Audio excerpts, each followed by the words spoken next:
گاجر ہمارے لیے ایک بہترین غذا ہے جس میں موجود کیروٹین نامی مادہ جو وائٹامن کی ابتدائی شکل ہوتا ہے۔ اس سبزی کا انگریزی نام کیرٹ ہے۔ کیروٹین ہمارے جسم میں جا کر قدرتی نظام کے تحت جگر کے ذریعے وائٹامن اے کی صورت اختیار کر لیتا ہے۔ گاجر میں موجود کھارے اجزاء خون کو صاف کرتے ہیں۔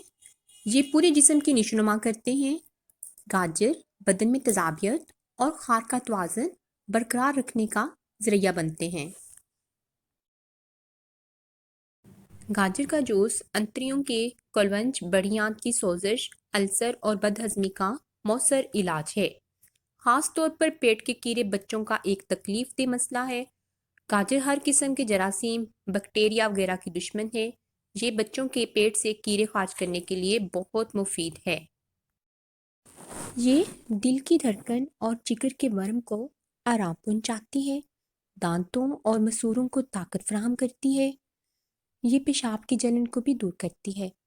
گاجر دست کو روکنے، دل کو طاقت دینے، بواسیر، شدت پیاس، ہچکی اور سینے کے امراض مثلاً کھانسی اور سانس کی تکلیف میں بہت فائدہ مند ہے۔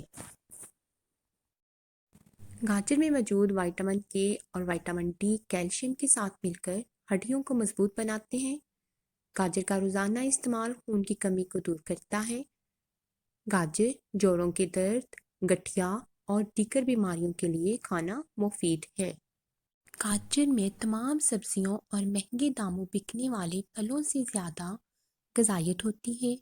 اس میں پروٹین، معدنیات اور وائٹامن وافر مقدار میں پائے جاتے ہیں۔ گاجر میں وافر مقدار میں آئرن پایا جاتا ہے۔ گاجر کا روزانہ استعمال خون کی کمی کو دور کرتا ہے۔ موسم سرما میں گاجر کا استعمال نہایت مفید ہے۔ سردیوں میں خاص طور پر گاجر کا حلوہ بنایا جاتا ہے اور اسے سردیوں میں خاص طور پر مہمانوں کی توازہ کے لیے پیش کیا جاتا ہے۔